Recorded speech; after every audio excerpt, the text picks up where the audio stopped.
Good morning, everyone present here, and also those who are joining us through the live streaming on Cefipra YouTube channel.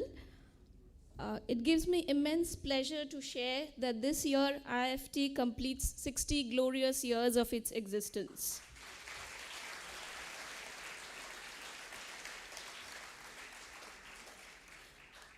As part of the Diamond Jubilee Year celebration, today IIFT has arranged for a public lecture on regulating tech giants by none other than Professor Jean Tirole, who has been awarded the Nobel Prize in Economic Sciences in 2014 for his analysis of market power and regulation.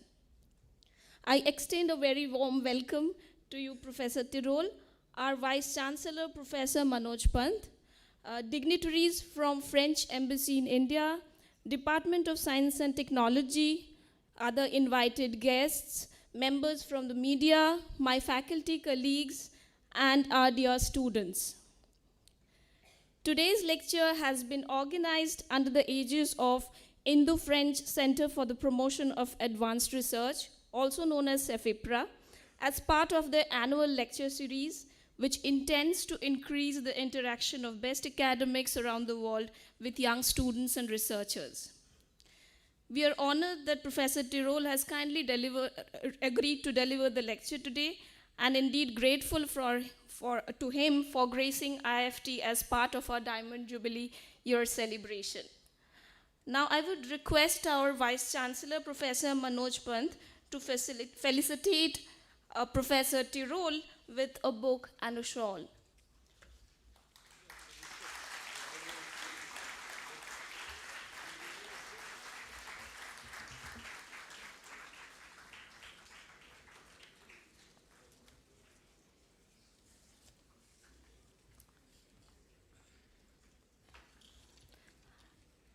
May I now request Professor Pant to introduce Professor Tirole to the audience and deliver the welcome address.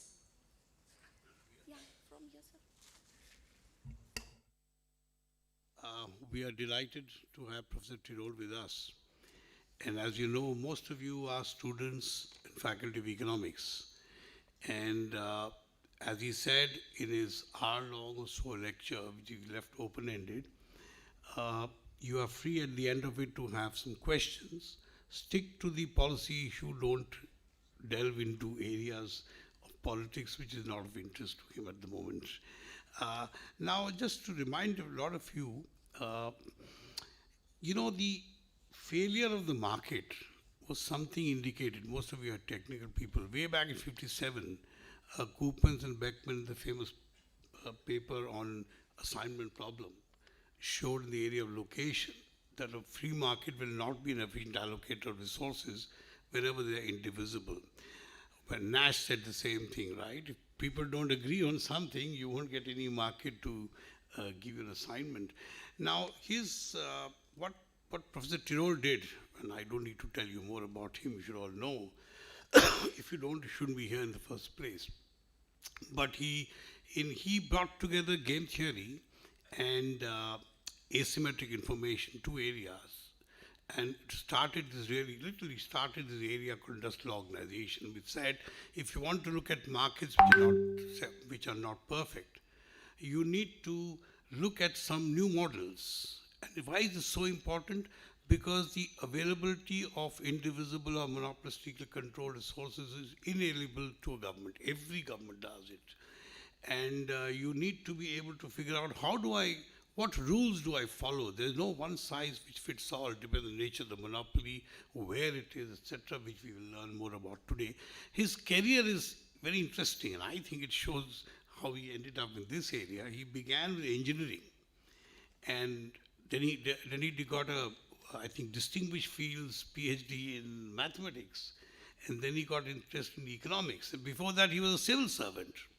Unfortunately, today civil servants aren't here. Today is their day of meetings or whatever. But he began, and therefore he got into the issue of how does government actually handle this technical problem? You have a resource which you control. Now, if you give if your price is too low, then you'll have adverse selection. No one will come. If your price is too high, the consumers lose. How do you do this? And of course, all of you know the famous two models, the fixed price model and the cost plus model. Now, it seems so obvious that in perfect competition both deliver the same incentives, but actually in reality they don't. And through a series of work he has done that. And as I said, I believe he was the one who instituted the area of industrial organization, which is taught almost everywhere, is a major subject of interest in economics all over the way. And that's all I want to say. And we are very glad that you are with us today, Professor Tirole. I look forward to your lecture. Please.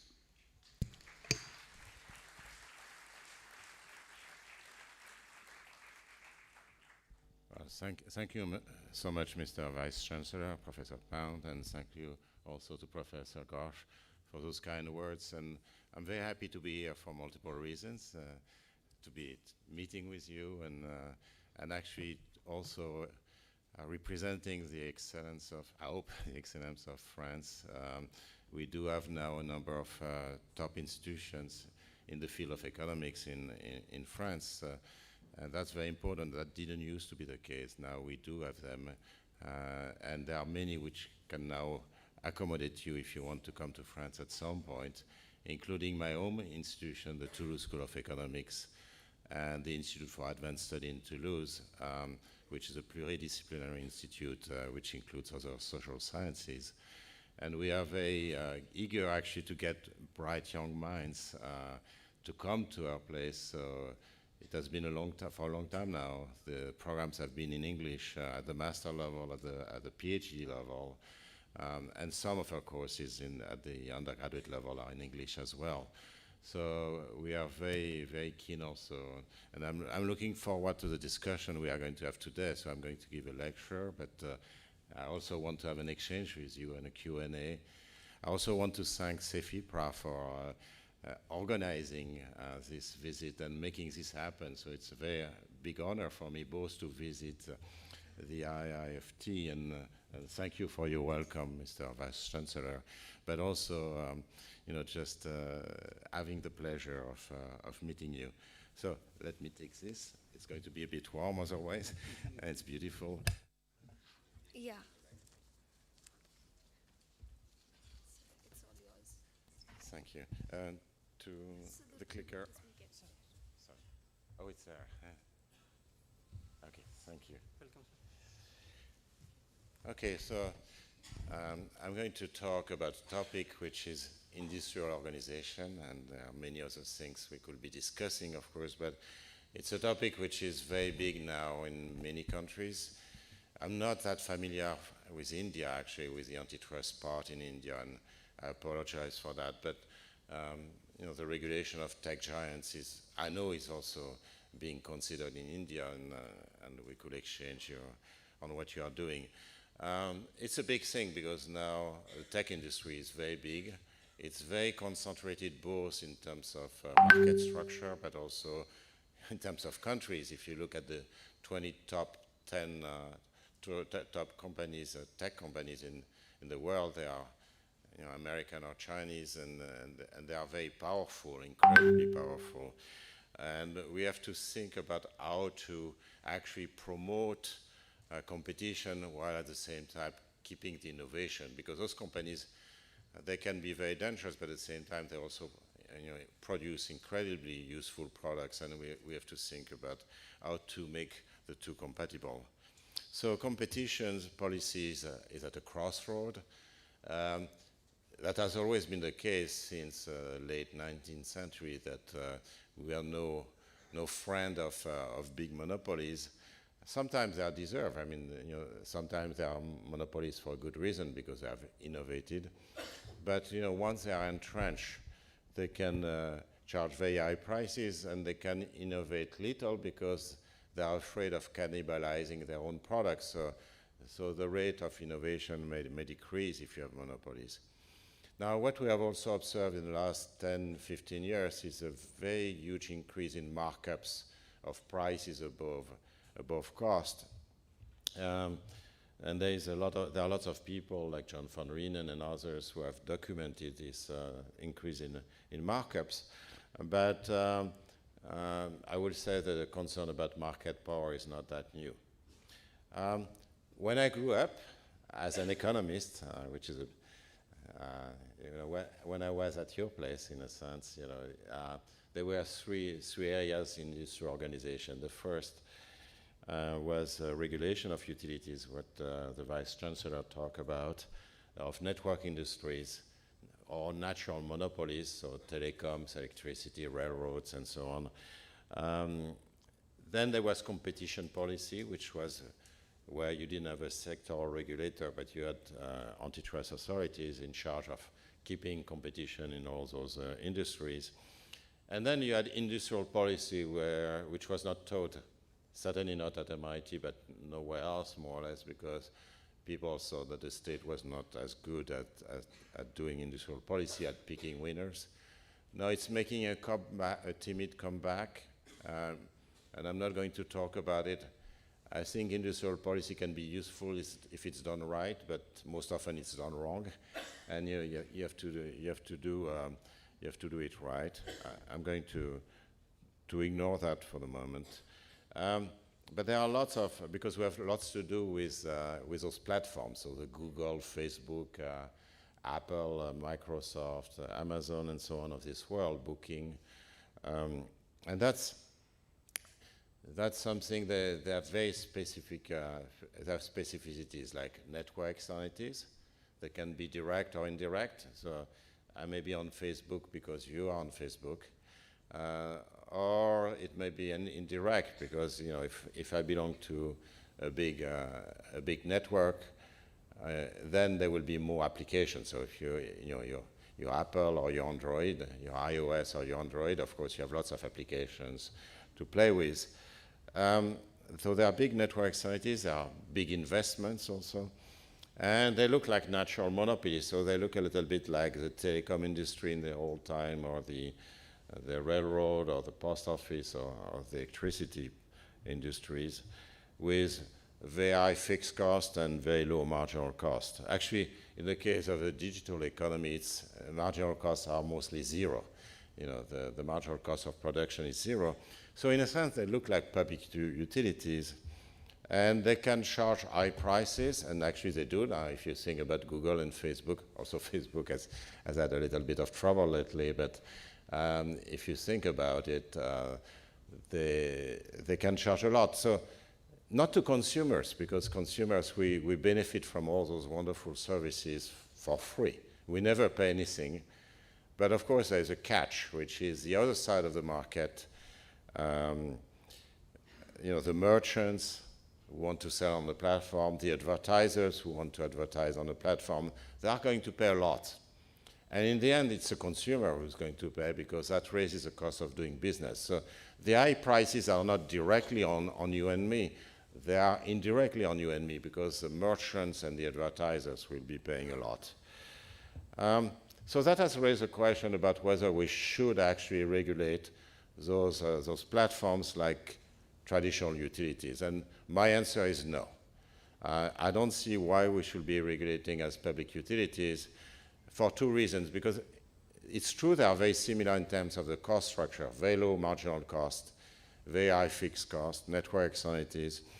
But at the same time, there are two big differences with the public utilities. The first difference is that Google and Amazon and all those firms are actually now, or Tencent and Alibaba or whatever, they are now global firms, whereas almost everywhere the public utilities were domestic firms, which meant that the domestic regulator had all the information about the firm itself.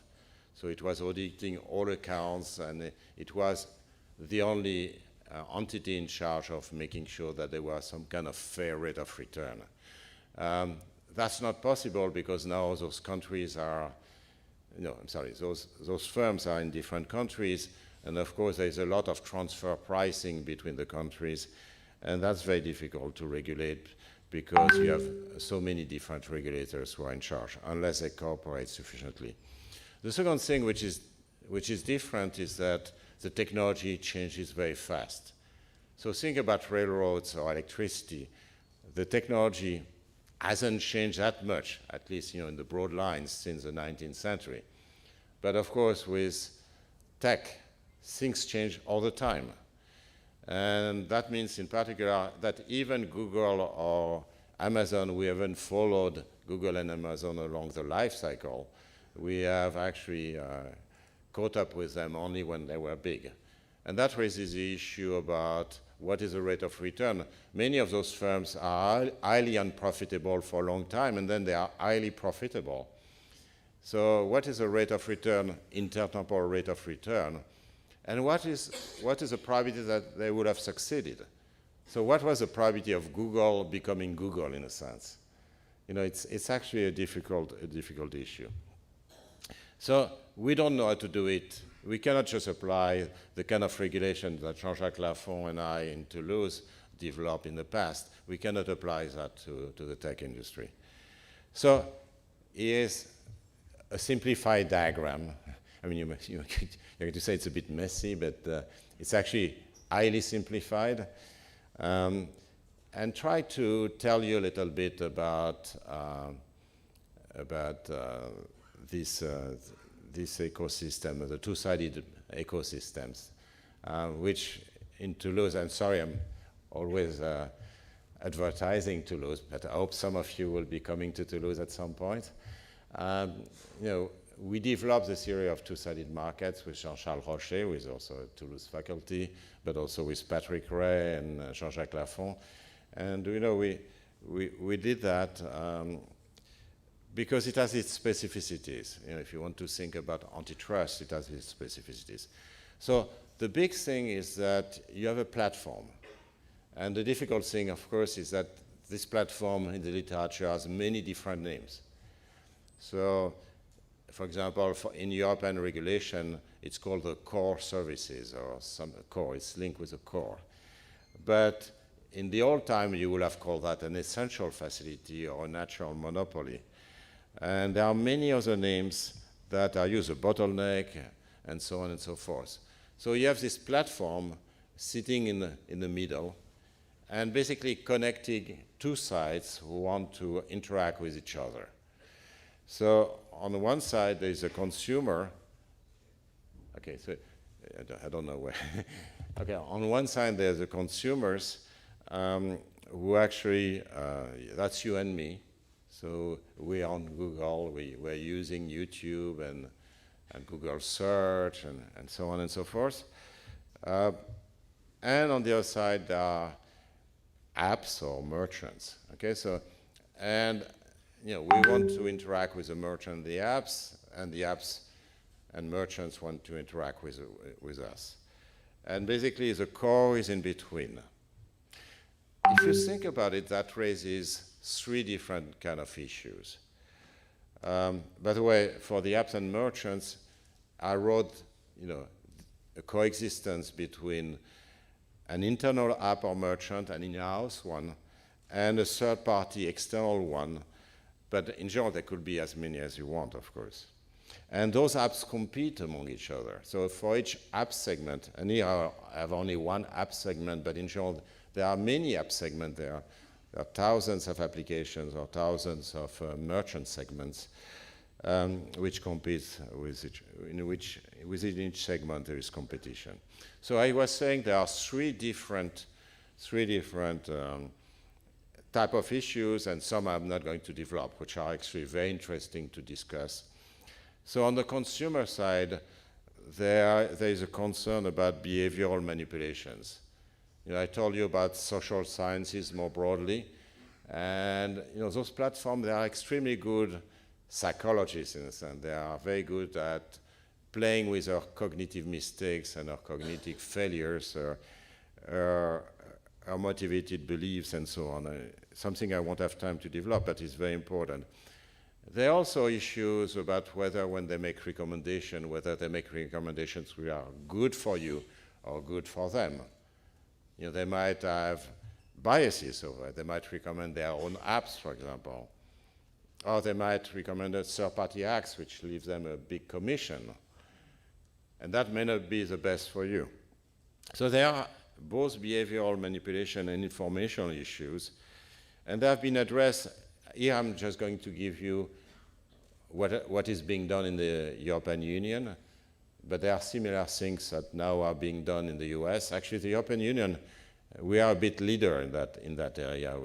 We are moving faster, and in terms of selection of recommendation, behavioral content curation.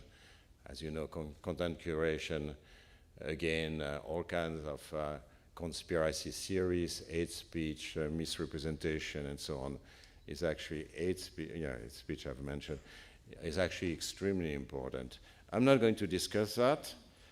Then there is the issue of contestability. So for those of you who don't know about contestability, that really means that you would like the next Google to be able to enter and be actually replacing Google. If it's actually more efficient than Google, then it should be able to replace Google.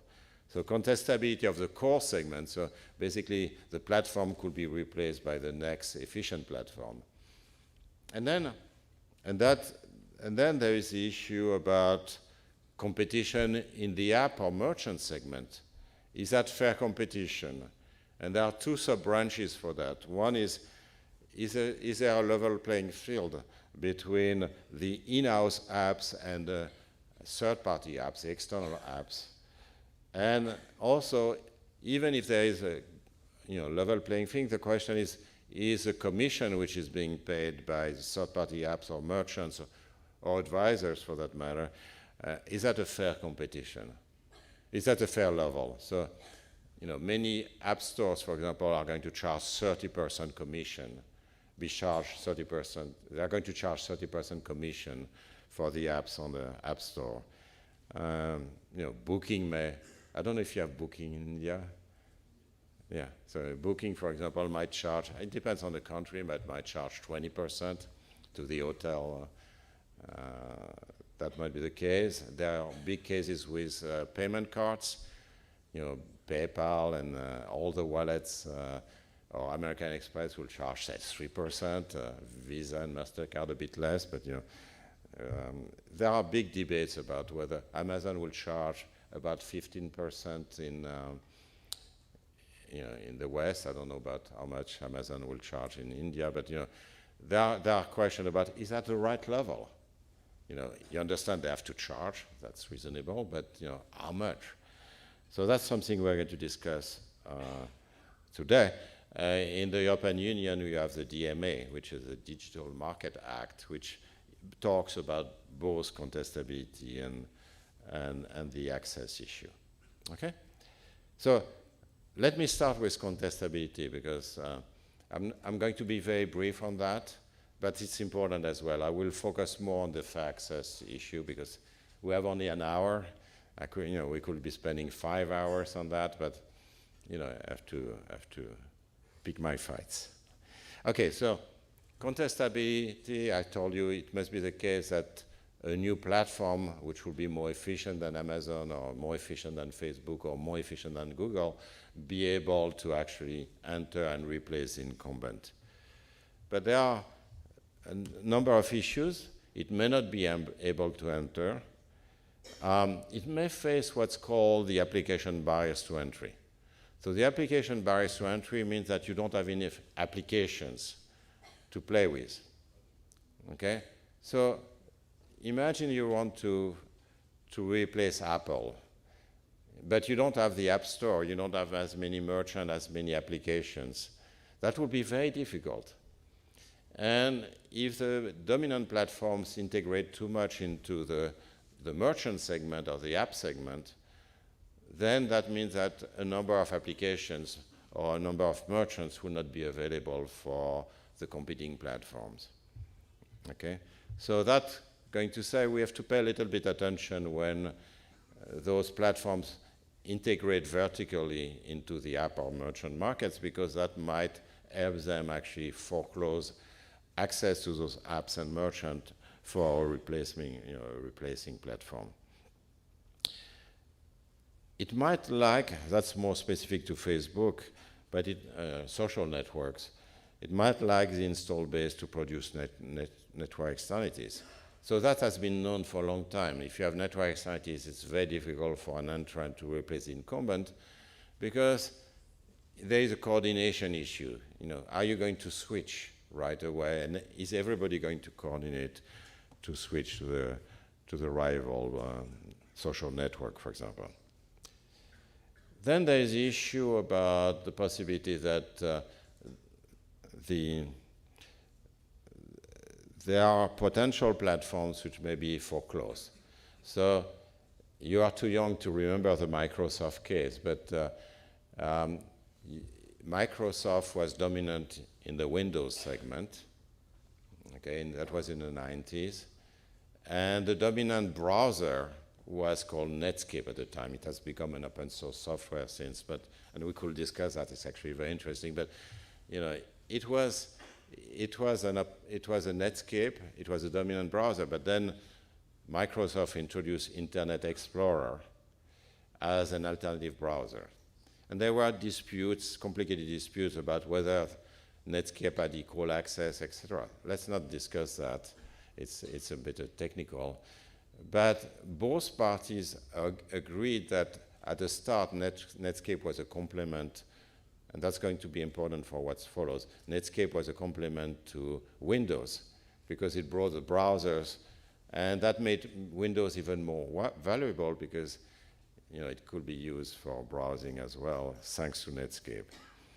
But Microsoft was a bit worried about Netscape actually not staying a complement but becoming a substitute to Windows, by adding lines of code, which would have made it a competitor and creating its own APIs, application programming interfaces, and that would have been an issue. I don't want to assess a case, but the big case was that actually Netscape could have actually, instead of being a complement to Windows, might in the long term have replaced Windows.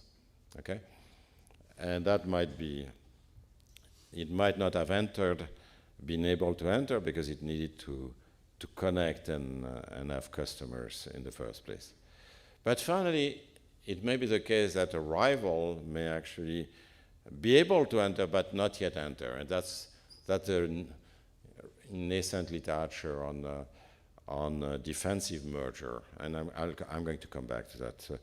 Let me tell you a little bit what's happening on that front, for example, for the DMA in Europe, but the US has a similar legislation in preparation. So I already said, there is this view, which is not a new view, that the dominant platform should not tie the core services and other services, so as not to basically eliminate third-party apps in the competition. One of the things that antitrust authorities emphasize is multi-homing. Multi-homing, actually, I'm afraid that's a word we created more or less in Toulouse, but multi-homing is basically the possibility for you and I to connect to multiple platforms. Okay, we do that when you have multiple payment cards in your pocket, for example. Or if you are both on Windows and Linux, for example, you are multi-homing. But conversely, if you think about the apps, which there are zillions of apps on say iOS and Android, for example, and the biggest one, not the smallest one, but the biggest one often multi-home on the two, which actually preserve the possibility for iOS and Android to coexist. Otherwise, there might be a single operating system for phones, and that's very important because again the ecosystem is very important. But multi-homing is encouraged by the law. Okay, let me give you it's very abstract, but let me give you an example. In the US, you basically have two platforms for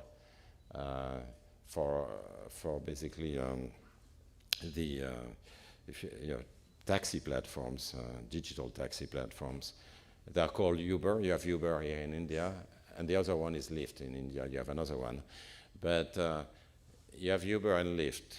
Okay, now the drivers can be on both. And you as a consumer, you can also be on both. And that's actually very, very important. Even so, Uber is actually stronger than Lyft, but it's very, very important to keep the competition. Imagine that Uber were to say, you drivers, if you want to work with Uber, you are not allowed to work with Lyft. So Uber could ask exclusivity from the drivers. Then what will happen? Uber has more customers. Basically, the drivers will probably choose Uber.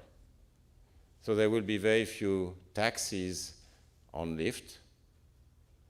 And therefore, consumers will choose Uber as well. So the consumers will not even use Lyft. So, you know, there will be some kind of snowballing. I mean, some feedback loop which will actually lead to monopoly of Uber. Lyft would disappear if you had exclusivity. But that's true more generally. So basically, there are a bunch, and then it gets a bit technical, but there are a bunch of policies in the European law which actually encourage multi-roaming, okay? I'm not going to discuss those in detail. It will take too much time. There is a push for interoperability. That's mostly for social networks. So we have a quasi-monopoly of Facebook, all the more that Facebook has purchased WhatsApp and Instagram. We will come back to that. But we want the next Facebook, more efficient Facebook, actually to be able to enter. But that's very difficult because of the network study. Again, if we are all on Facebook and a better network comes in, how do we coordinate to move to the other network? And there are several issues. One, first, we already have our content. We have posted lots of material. We have our pictures and friends and also and things like that on Facebook. So do we want to leave Facebook? Well, it's not that clear. And also, we may want to try the other network. We may or may not like it. Now, for that, you must, for the transition to be kind of smooth, you need to have actually the ability to port your material very easily, both in a static way. So, which you might want to take your picture and so on, and your contact list to the other network, but you also want to do it in a dynamic way because in the short run you would prefer multi-homing. You don't know whether you're going to like the new network. You don't know whether your friends are going to be on the new network. So you would like to do multi-homing at least in the transition. And when you post a new picture, you don't want to have to post it on two networks. Every time you interact, you really want to be able to do it in a smooth way. So that raises the issue of APIs and so on. There is a more controversial thing in the European law, which basically says you should not be combining data from different services or obtained from third parties, which of course all the platforms violate right now. I mean, if you think about Google, Google is collecting a lot of information, including from third-party apps. They're sharing the data with third-party apps, but then Google is going to take data from YouTube, is going to take data from Google Mail, from Gmail, from your search, of course, from all your searches. And some of that is efficient because that allows Google actually to know you better and actually offer you services which are better suited to your own taste. However, the issue is that that makes Google even more dominant. But if we prevent Google from using data from various sources, then it's also going to make Google a little bit less efficient, and there's a cost of regulation there. Okay, I mentioned defensive mergers, and the current review system is broken, okay? It has to be changed. So the current review system basically says two things. First, in order for the competition authority to review a merger, it must have a certain size. And in particular, if one of the merging parties is very small, it will not be investigated. Okay, I will come back to that. And then the competition authority has the burden of proof to prove that the merger is anti-competitive. Now, you see more and more, but we don't have enough evidence, and maybe you'll bring more evidence on that, that you see platforms engaging in what we call defensive acquisition or preemption. So basically buying third-party apps or merchants before they have regrown. Okay, so I was mentioning earlier Facebook acquiring WhatsApp and Instagram. Now, at the time, WhatsApp and Instagram hardly existed. I mean, they had the technology, they had the ID and so on, but their sales were very small, their profits were highly negative. And they could not, first, they were too small actually they fell under the radar of the competition authority, so they didn't pursue those acquisitions. And then you could not have proved that they were substitutes or complement to Facebook. It was impossible, there was no data yet. And that's really an issue, because WhatsApp and Instagram are social networks, and they had the potential to compete with Facebook. Now, we didn't know. Nobody actually knows whether they would have competed with Facebook. It's impossible to tell. But they were potential competitors for Facebook. So the question I have is really, why is that WhatsApp and Instagram could have been purchased by Microsoft, for example, or by somebody else, or it could have gone through an IPO. And it didn't. It was purchased by Facebook. And there was nothing, actually, the European and American competition authority looked at that, but they said, we cannot do anything. There was no way we could do anything with that. Okay, and it's exposed, you cannot undo the mergers as easily, because, the two becomes, the technology and so on, the data are becoming intertwined. So it's hard actually to unscramble the eggs. It's much easier not to start the omelette first. So, that's the thing. So my own recommendation, and that's something which we are heading towards, is basically when you are suspicious about, if you take the Facebook acquisition of WhatsApp and Instagram, is really to put the burden of proof on dominant platforms and not on the other. By the way, there is some empirical work in pharmaceutical, which I'm citing here, showing some defensive acquisition. It's a little bit easier because you can look at the similarity between molecules and see whether you have sometimes the firm purchases a molecule and actually throws it away, doesn't develop it. There could be other reasons for that, but there is some empirical evidence which is actually quite interesting that might be a defensive merge. Okay. So, there are efficiency defenses. By the way, if you ask Google or Facebook and all those firms, are you right in doing that and engaging in those defensive mergers? They will say, they are not defensive mergers. We are purchasing talent. I think it's nonsense. Because sure, they are purchasing talent. It's important for those firms actually to purchase talent, and that's perfectly fine. But why Facebook buying WhatsApp and Instagram? Again, it could have been purchased by another tech company. They will also say we are destroying the exit mechanism. There are two ways for startups to exit for venture capitalists and for entrepreneurs. One is an IPO, an initial public offering, but actually the most common one is to sell to a big buyer, to a big firm. And you say, if you're not allowed to sell to a big firm, then you are killing one of the exit mechanisms. But that's, again, doesn't make much sense because WhatsApp and Instagram could have been sold to Microsoft or somebody else. There are other arguments I'm not going to go into, but I think we have to look at that in more detail. Let me see. I don't know how much time I still have.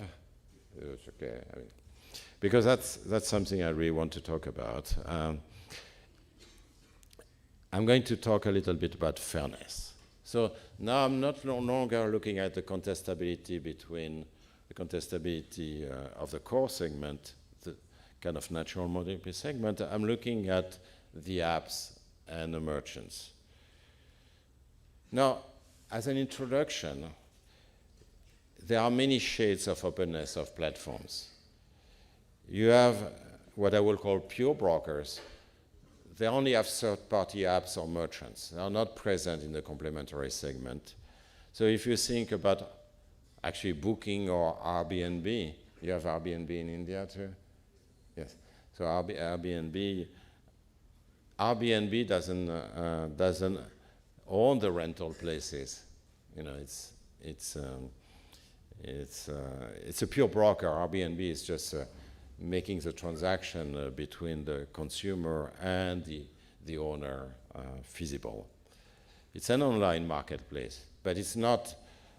Now, at the other extreme, you have vertical integration where, you know, for example, Apple will produce its own hardware.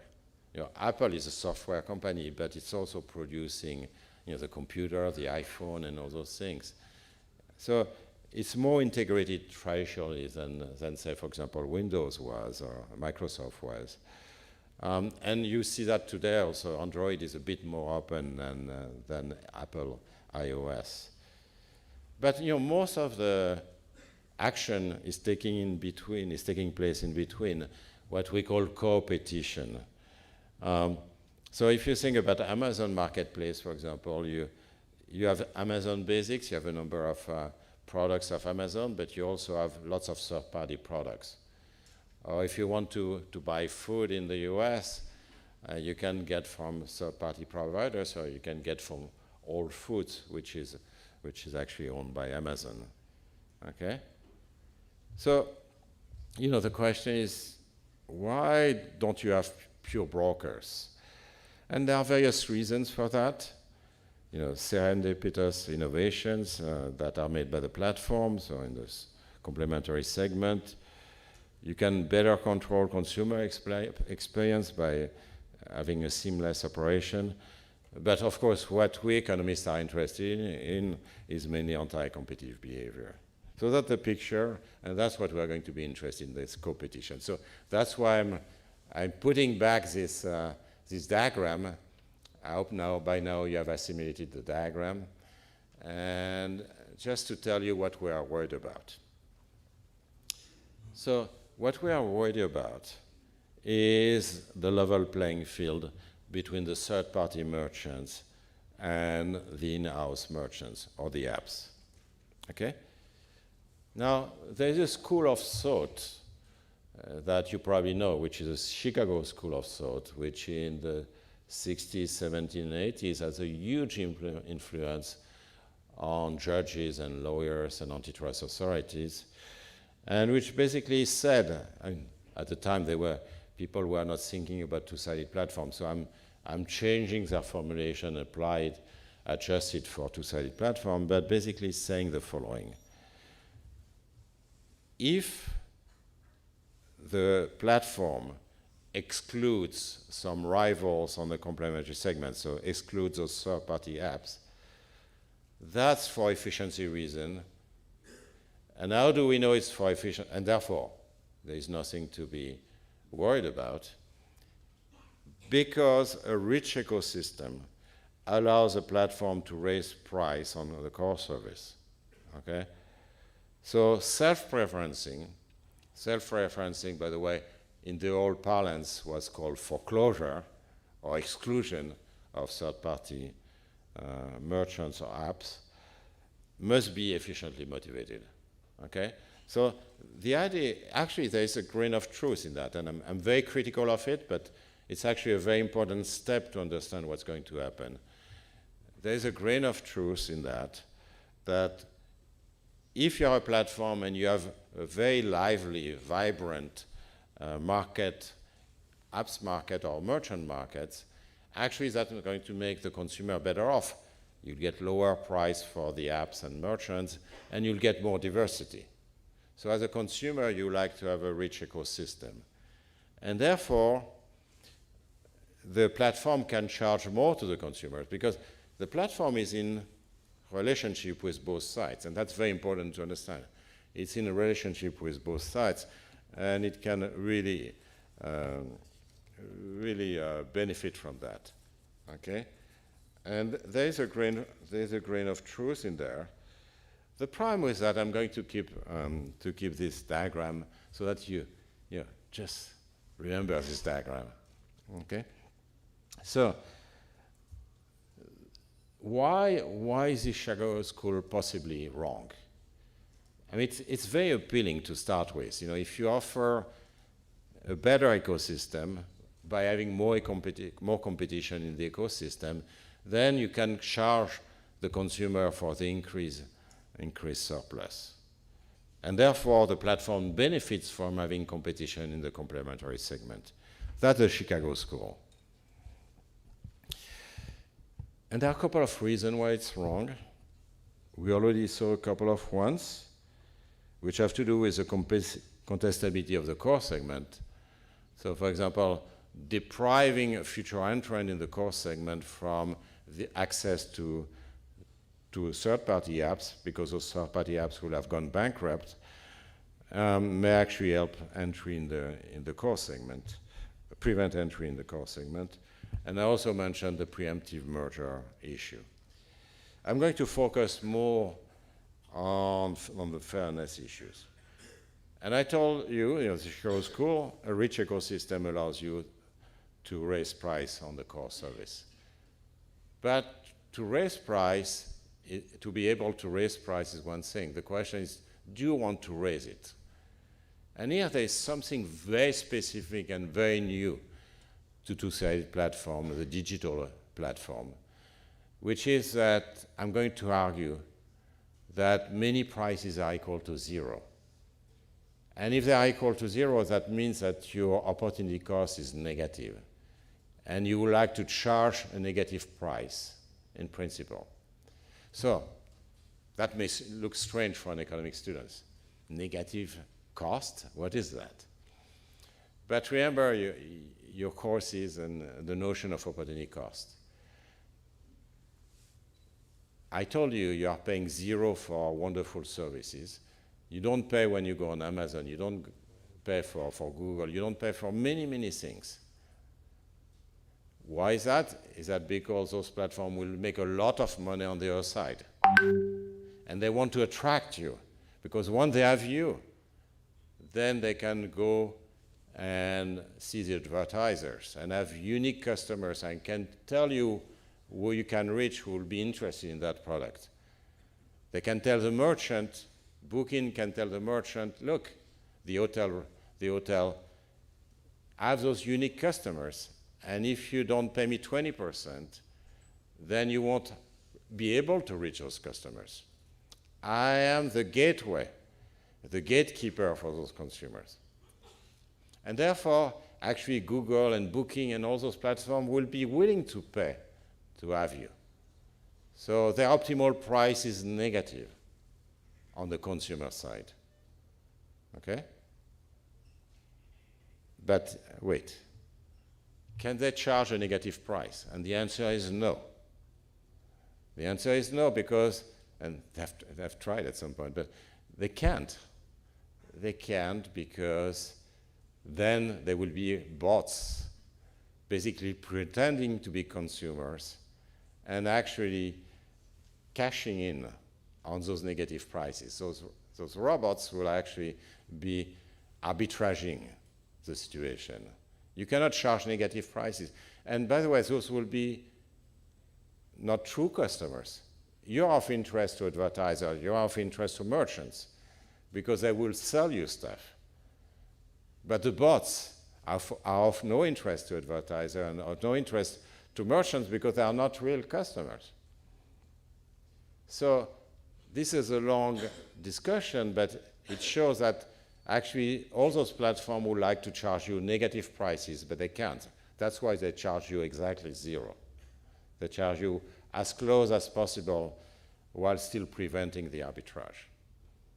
But this is important because if you think that the optimal price is a negative price, I don't know for you, I should change the side.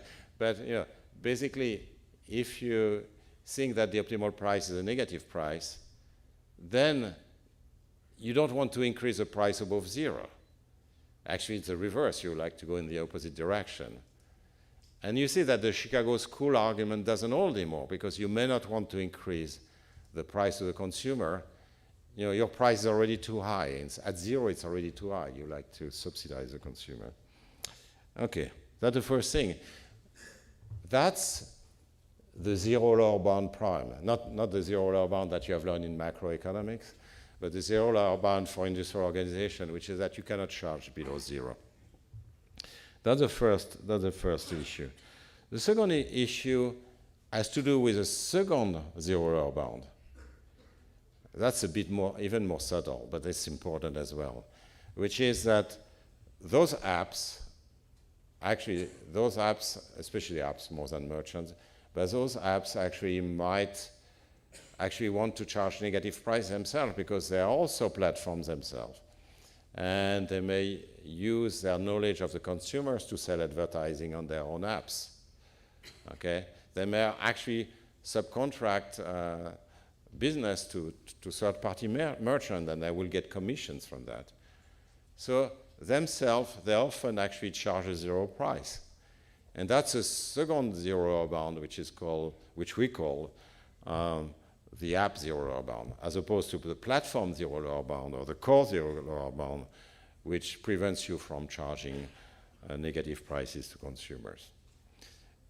Okay? So I cannot resist then. Ooh, 5 minutes. Okay, so you'll never know about most favored nation clause, which is something is very, very interesting. Why we are intervening in about those best price guarantees. It's really when you feel good to be an economist, because your first intuition is the wrong one. Mine was the wrong one, of course. Your first thing, it's a wonderful deal when those platforms offer you the best price. You cannot find a better price ever, and then you think a little bit about it, and you see that it backfires against the consumers. So that's actually a good thing. And this is very important policy area. Actually, our own president, Emmanuel Macron, when he was finance minister, actually had some ruling on this particular issue. This is a very concrete issue. So if you are interested, I can tell you a bit more about this. And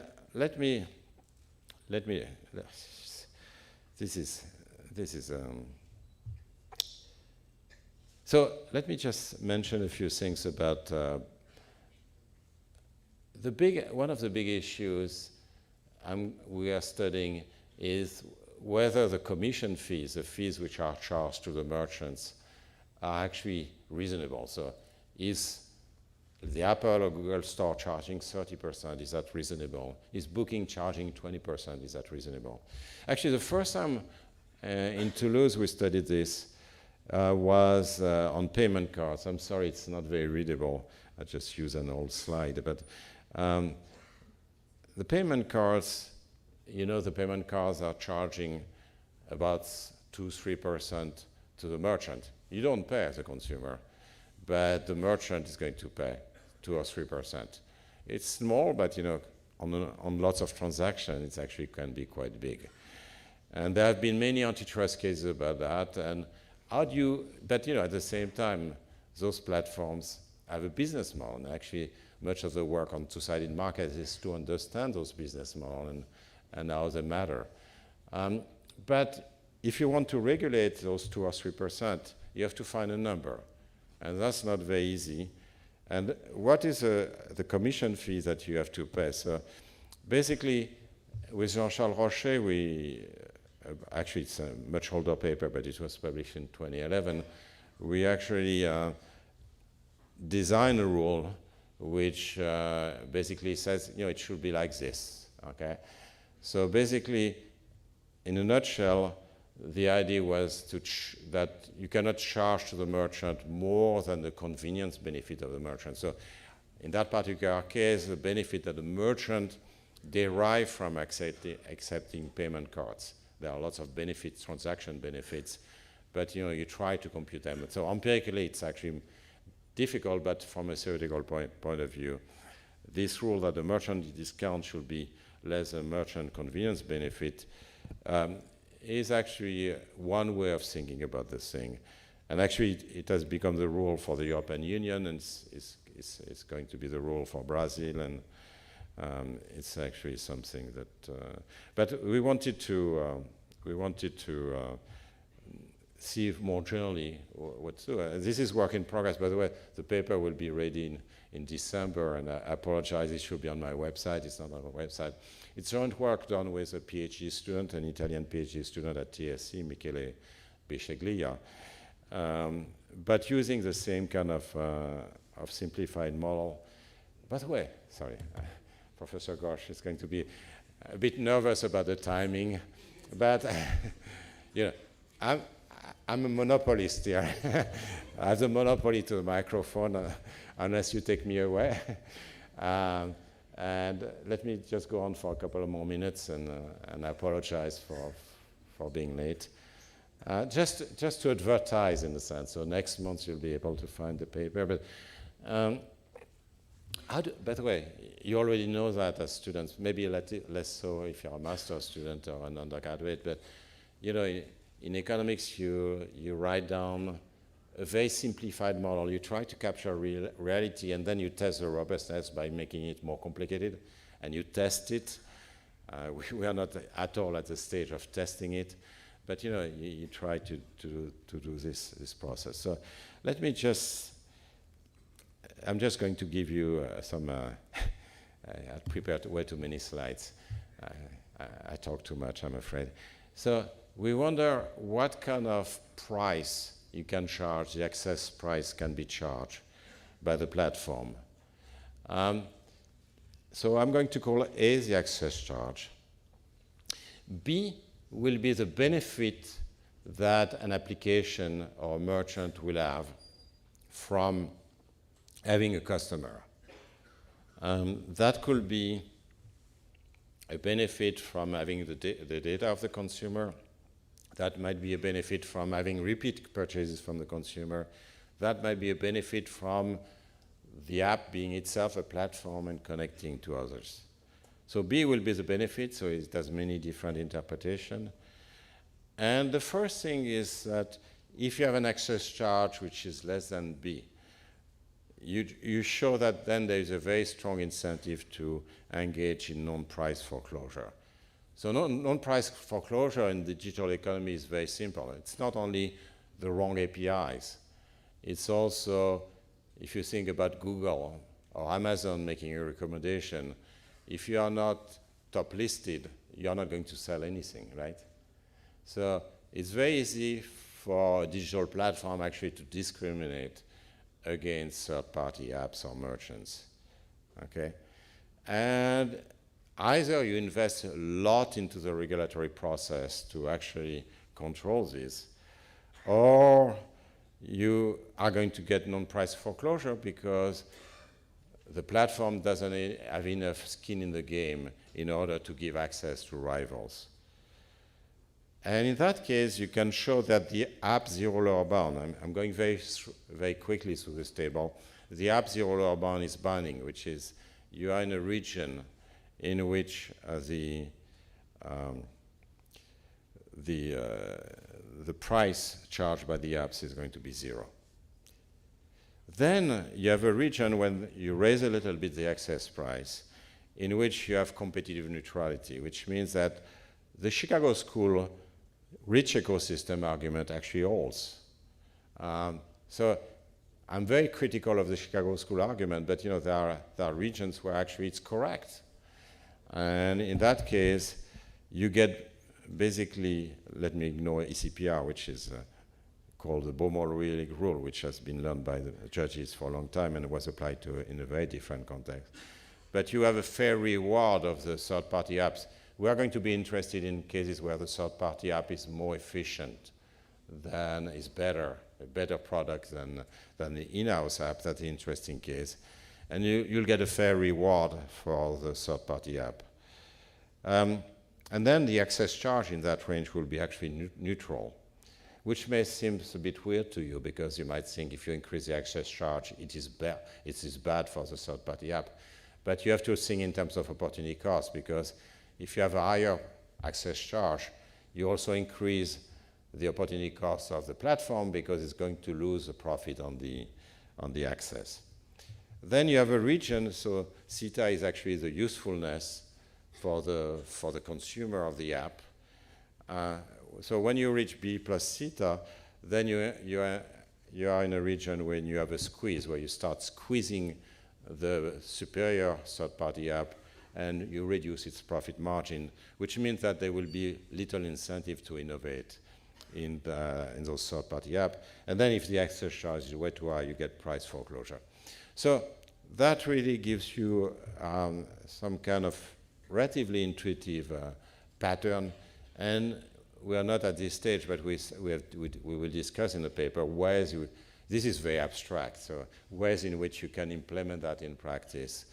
And then hopefully, we economists are about increasing the toolbox. We want to offer to the policy. We are no policymakers.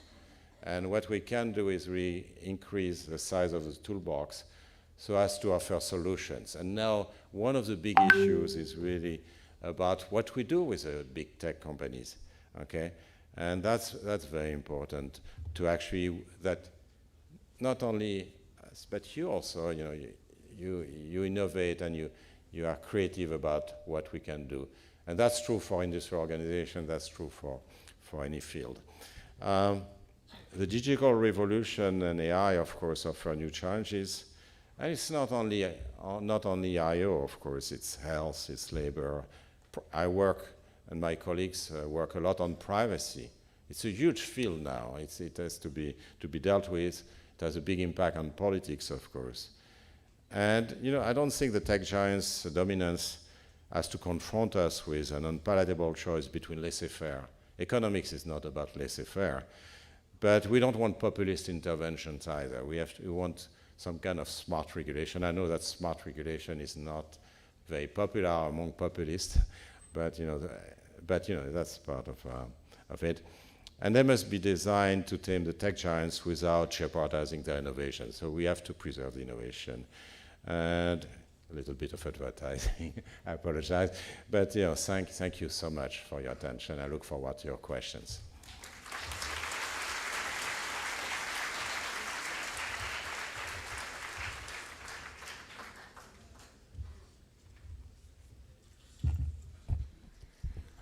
Thank you so much, Professor Tirole.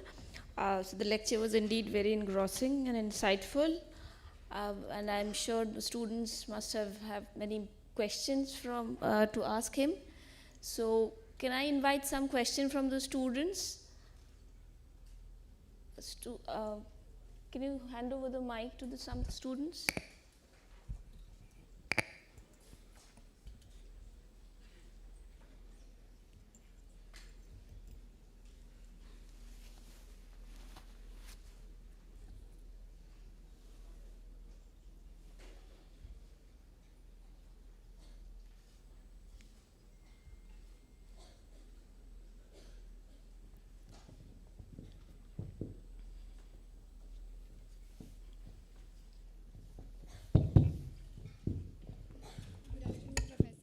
My name is Khushi.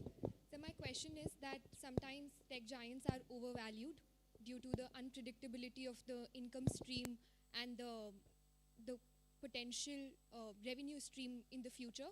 So should there be any specific regulation in this regard?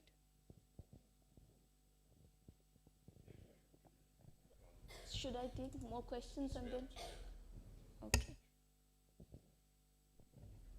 Okay, well, thank you so much for your questions.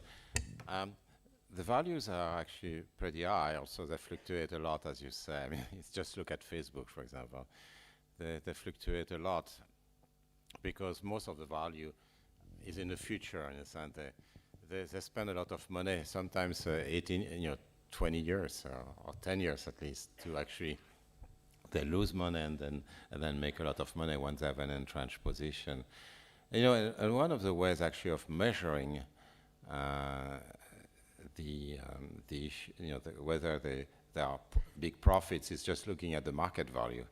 You know, you see firms which make zero profit, which are worth, you know, tens of billions of dollars. There's something there. You know, that means that the market bets actually on those firms with a lot of uncertainty.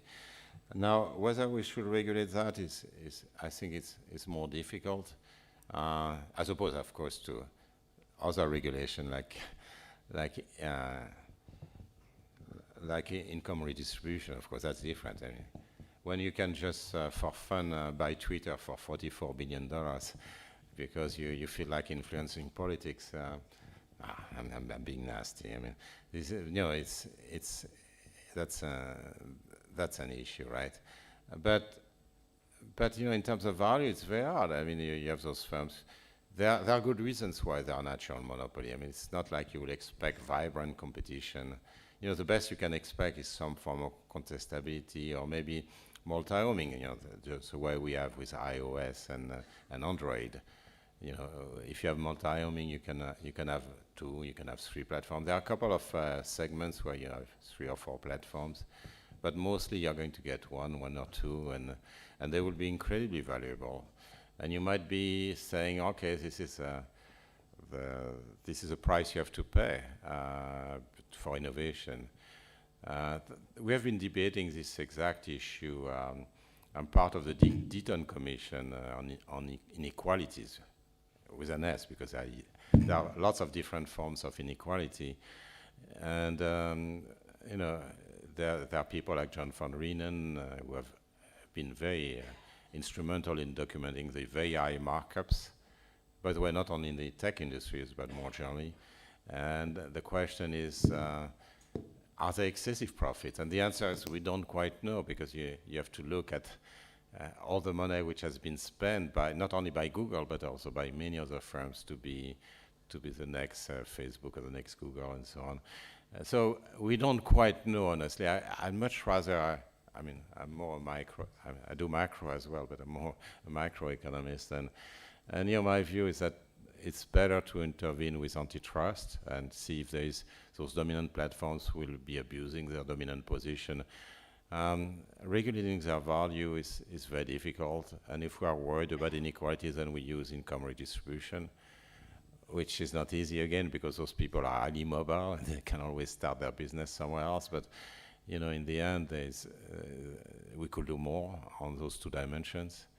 And I think Europe is actually taking the lead, which is good, just the way it did with GDPR. The privacy regulation. I'm very critical, by the way, of GDPR, but I think it's wonderful because, you know, at least we start tackling those issues. And I think Europe has been a bit of a little advertising for Europe, for those of you who want to come and study there. You know, it has taken a lead in those areas, and that's important. Thank you, sir.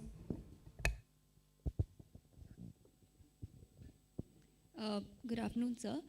So my question was that, as we know, there are 2 parts to like the business that Amazon has. So one would be the marketplace that they have, and the second would be their own products, like you were mentioning, Amazon Basics, where Amazon Basics, they have the in the marketplace, they have the information of all the vendors who sell their products online. But there's an asymmetry of information there, because the vendors don't have information on what the future trends would be, but Amazon is very perceptive in predicting those trends and also has information regarding what products are doing well on its platform. So how do we get over this information asymmetry that Amazon has? Thank you. That's another excellent question. Yes, you're right. I mean, Amazon is both a platform and also a competitor on that platform through Amazon Basics in particular. And has a big competitive advantage that you summarize with the vendors not having the information that Amazon has, but Amazon has information about the vendor's business and so on, so as all the data. And therefore, as a competitive advantage, and can possibly replace this, which is a little bit like the foreclosure thing that I discussed, but for another reason. It's not because you are denying access to the platform, but because you are using the knowledge that you have plus the knowledge that they have in order to have a better product. And also you know exactly what works and doesn't work, what's becoming popular and what's not popular. So it's a big issue. In Europe, there is this new regulation which there could be useful, so that you'll not be able to use data. So the platform could not use data from the third-party apps in order to create a rival product, for example. Now, how is this going to be done? I don't have a clue. So let me add this caveat to the European regulation. Margaret Vestager, who is the commissioner, knows that pretty well, and we still have to work out how we implement those rules, and that's where we need a lot of creativity as well. But you're completely right, and I realize, if I kind of remember that India has some rules also about third-party apps, and that there was a little bit of protectionism there as well, but there was also some rules about unfair competition, which probably were right. And you correct me if I'm wrong. Well, Professor Ghosh is the professor in this industrial organization, and she could tell me, but yeah, this is all in the making. You will think that we know everything about industrial organization. I certainly don't, and I wish I had a clear answer to your question. But at least people are aware of this fact, and we are trying to remedy that. So we have a question from there. Yeah. Good afternoon, sir. I'm Ashish Pandey from the MBA program. My question is also related to data privacy. So various countries have came up with data regulations, like UK came up with GDPR. India is also set to have the data protection law soon. And one of the provisions that the countries want is data localization, like saving the data and processing it in the same country. So do you think that it would be, because of the cloud technologies is difficult for data localization, do you think that it will increase the operational cost and curtailing the innovation, or do you think that we can make it happen?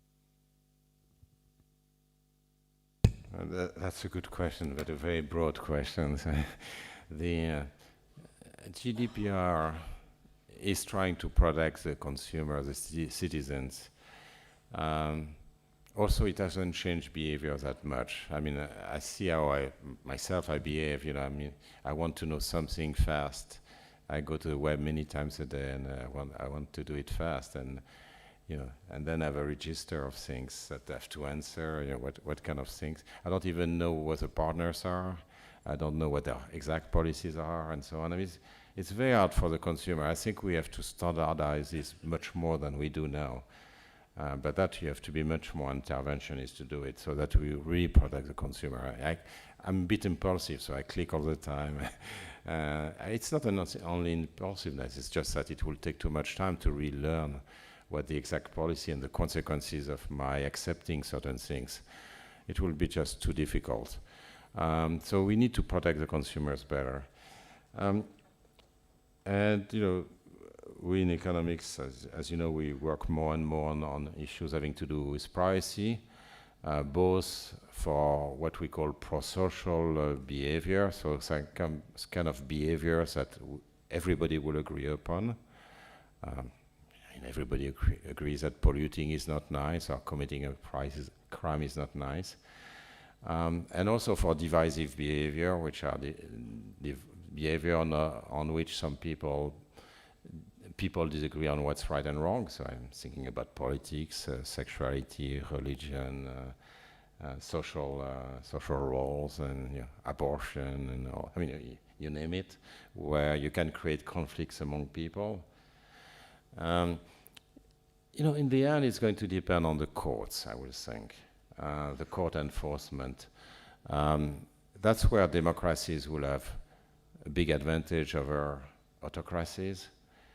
If you have very independent court system, then those court systems can actually protect citizens against intrusion of the rulers, the political rulers in the country.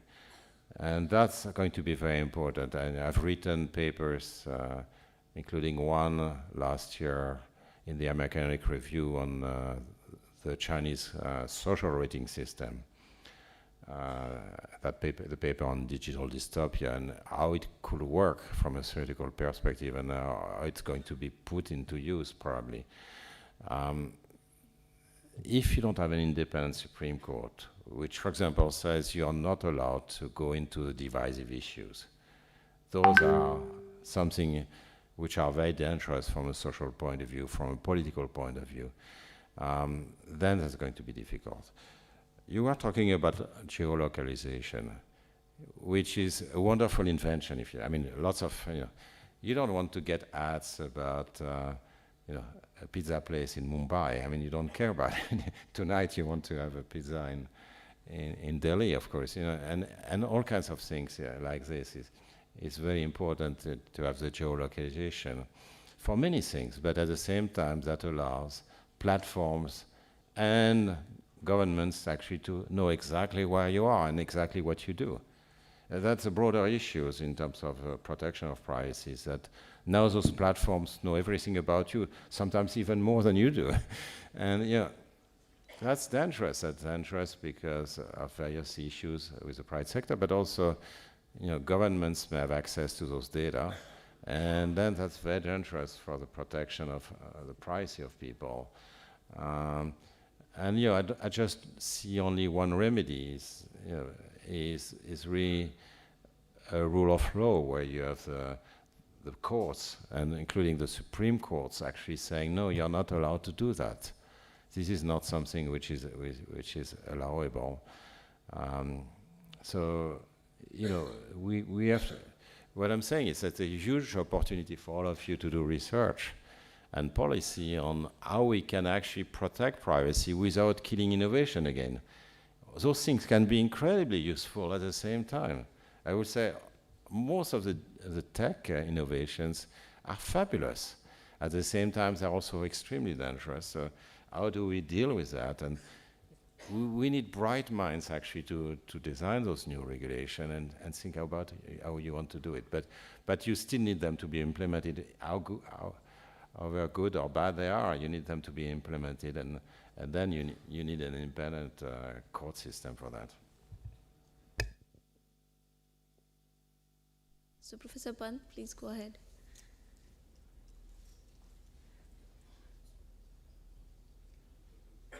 Can you hear me? Yeah. Okay, two questions actually, since don't seem to be any more students asking questions. You are the Vice Chancellor. No, that's true. The first is in the context of what you mentioned about platforms having knowledge of the consumers, in the sense they have a ready market, and so they can make money from the advertisers who don't know about the consumers, and they would be actually happy to offer negative price to stay there, right? Of course, they can't charge negative price for lots of reasons we know. Is that why many platforms decide to sell on discounts? Reason why I ask that is, in India we don't allow it. We don't allow platforms to offer discounting on prices. So we believe that to consumers. We don't allow them discounting because we think that's an unfair practice. And that's how they're keeping out the competition. Now that's a tricky question. So that's one question which I want to ask. The other was in the area of competition policy. Now I have done some work with the Indian Competition Commission. The big issue here is merger and acquisitions.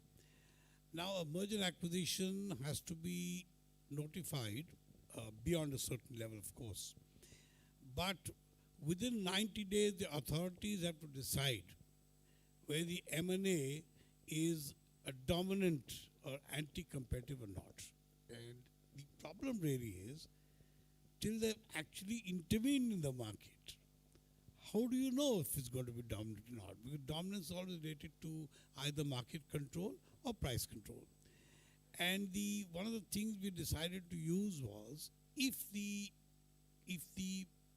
acquirer or the one who acquires is the one who is the higher cost producer, and the acquired firm is is the lowest cost producer, and the acquired firm is a high cost producer, then we say, okay, then you should go ahead because it's efficiency creating. Now that's one possible way of saying ex ante, because that's the problem. In an M&A, you've got an ex ante decision. You can't say, let them work and then I'll decide, because you cannot take it back. Now, these are two issues which are really a big problem in such kind of areas. Just your views on these two. Well, thank you, Professor Pant. Just an aside on negative prices. So I said negative prices are infeasible. There are exceptions. Actually, often you pay negative, with your payment cards, you may actually pay a negative price. So you may get frequent flyer miles or cashback bonuses. And that's one of the extremely rare examples in economics of a negative price. And the reason for that is that arbitrage is not possible, because on the other side, the merchant is actually, you're buying a good from the merchant, so actually there is no possible arbitrage there. The platform gets 3% on the other side anyway. So it can offer 1 or 2% or something like that as an incentive to use a card. So that was just a digression. In general, negative prices are impossible. On the issue of discount, this is very difficult. So I will have to look more precisely into the kind of situation you have in mind. That can be unfair. That can be fine. You know, the issue of price discrimination is actually a very complicated one, as you yourself know pretty well. So let me maybe keep that for a private discussion, because I will have to know more about it. Merchant M&As. This is difficult, as I mentioned, because in the two-sided platform side, the kind of argument you give may be a little bit less relevant than for other types of M&As. For one thing, the marginal costs are mostly zero. So, you know, having costs, you know, firms with different costs, they have different fixed costs somehow, or investment costs, but you know, the marginal cost often is the same. It's zero for digital goods. And when you say that acquirer is the one, when the acquirer is the one with the lowest cost and the acquiree is the one with the highest cost, there could still be efficiency gains, because you could still have actually an improvement in the operation of the acquiree. And that's always difficult. That's something that competition authorities are always struggling with somehow, and you know that too well.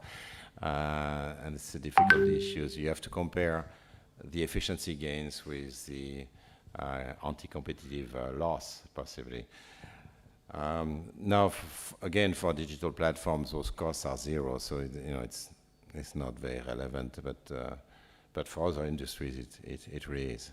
Thank you. We have time for just one more question. Hello, Professor. I'm Ritika. My question to you is, how to regulate the different types of data being collected by the internet giants, where they have stakes in different sectors, for instance, the finance sector, where they can use the data to their advantage. So the question is about the data which are being used by the platforms. Yeah.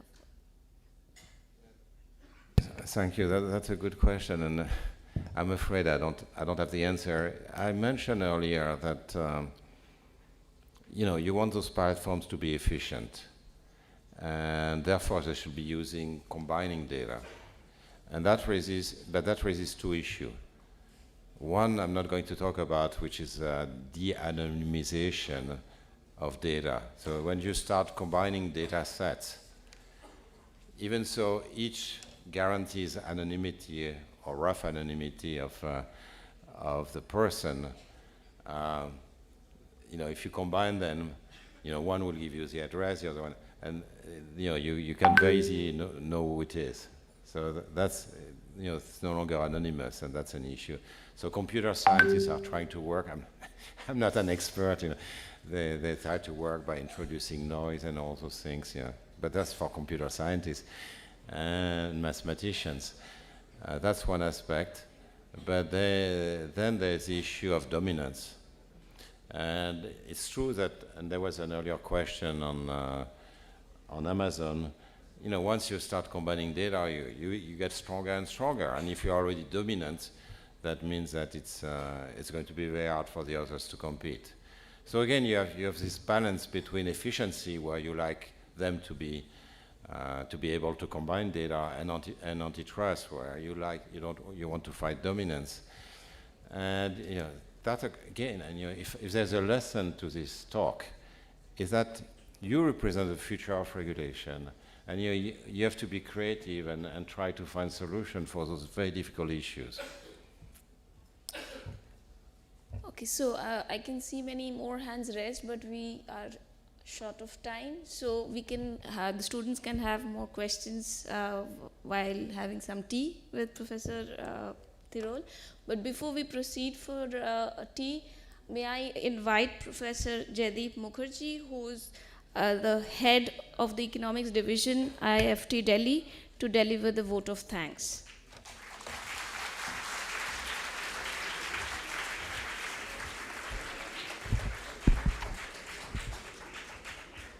Very good morning. On behalf of all students, faculty colleagues, and the staff members, it gives me immense pleasure to deliver the vote of thanks. Sir, we are extremely delightful and thankful to host Professor Joe Tirole, the Nobel Laureate in Economic Sciences. We are extremely thankful that Professor Tirole has accepted our invitation and being here with us today.